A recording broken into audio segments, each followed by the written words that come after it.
Alors Bridgerton s'est terminé le mois dernier et perso, moi je suis mi-figue, mi-raisin. Parce qu'il y a plein de trucs que j'ai aimés et d'autres pas. Du coup, cette vidéo va se focaliser sur les 2-3 trucs que j'ai pas du tout trop aimé de ouf. Bref, avant tout, est-ce que ça va? Est-ce que tu as passé une bonne semaine? Alors c'est parti pour le premier truc qui m'a irrité au plus haut point, à savoir l'histoire d'amour entre Francesca et John. Oh là là. Comment ça m'a gavé? Alors en toute honnêteté, c'est parce que j'avais déjà lu le bouquin et quand j'ai vu la série, j'ai été trop déçue. Pourquoi? Ils ont ressenti le besoin de détruire l'histoire d'amour entre John et Francesca. J'avais bien aimé cette histoire d'amour d'ailleurs, c'était mon gros coup de cœur pendant les 4 premiers épisodes. On avait un amour différent, mais qui promettait quelque chose de tout aussi beau que l'amour passionné de Daphné et de Simon ou de Kate et Anthony. Mais non, les showrunners se sont dit « Allez, maintenant qu'on a construit cette jolie histoire d'amour, venez, on détruit Godzilla style ». Parce que toute la beauté de l'histoire de Francesca, c'est la chance de connaître 2 grands amours dans sa vie. Le premier avec John, un amour profond que tu ressens avec l'innocence de la jeunesse, beau et profond. Et un second, avec une Francesca plus mature, plus sûre d'elle et de ce qu'elle veut. Mais ce baiser-là, il vient tout détruire. Et comme si c'était pas suffisant, l'arrivée de Michaela en rajoute une couche, car Francesca perd ses mots. Et ça là, tu vois, ça rejoint ce que maman Violette lui a dit avant. Pendant longtemps, j'avoue, j'ai pensé que c'est ainsi que le véritable amour devait être pour tout un chacun. Surprenant, impétueux, fringant.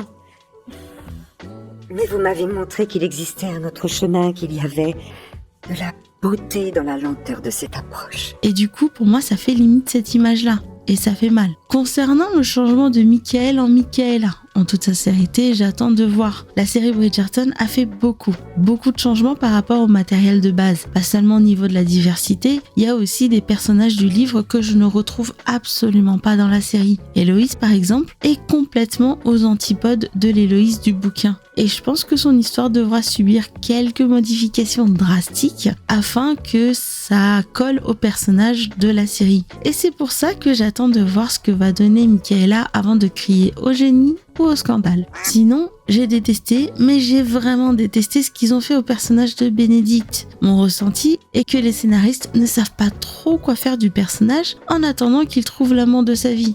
Et du coup, ils se sont dit, allez, on le met dans un trouble dans cette saison. Perso, j'ai carrément sauté ces parties de batifolage esthétique avec Lady Tilley et Paul Suarez. Parce que ça ne m'a rien du tout apporté tout simplement. Mais si toi, t'as trouvé un intérêt STP, mets-le en commentaire pour que j'essaye d'avoir un point de vue différent et peut-être mieux comprendre ce parti pris.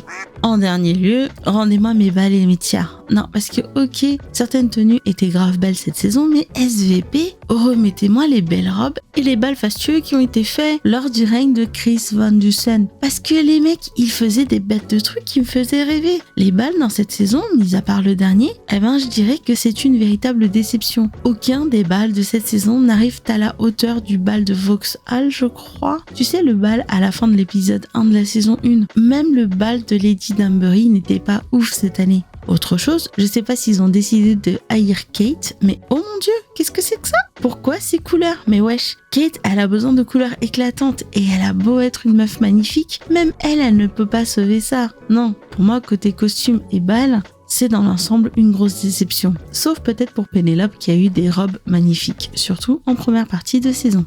Alors, l'histoire d'amour entre Pénélope et Colin, je pense que Jess Brownell n'est pas aussi forte que Chris Van Dusen pour écrire des dialogues qui me font retenir mon souffle. Que ce soit le I Burn For You de la saison 1 ou les mains de Kate et de Anthony qui se frôlent dans la saison 2 et ne me lance même pas sur Queen Charlotte. Non, sérieusement, me lance pas. Parce que j'ai tout oublié, mais je me souviens d'avoir été émue par leur histoire d'amour et qu'ils ont eu une très belle histoire d'amour mais qui reste profondément triste. Et dans cette saison, je trouve qu'il manquait un tout petit quelque chose. Et là, je sais pas si je dois faire un reproche ou au contraire l'apprécier, mais j'ai l'impression que la 3e saison est une saison qui a besoin d'être vue et revue plusieurs fois pour mieux comprendre les personnages et mieux l'apprécier. Et là, faut l'avouer, déjà que j'ai pas assez de temps pour mater les séries qui sont en attente dans ma watchlist, j'ai pas non plus envie de rajouter dans ma watchlist une série qui nécessite 3 visionnages pour mieux comprendre les intentions des auteurs. Donc je suis un peu partagée. D'un côté, je kiffe cette écriture qui te force à voir plusieurs fois, et de l'autre, je kiffe pas parce que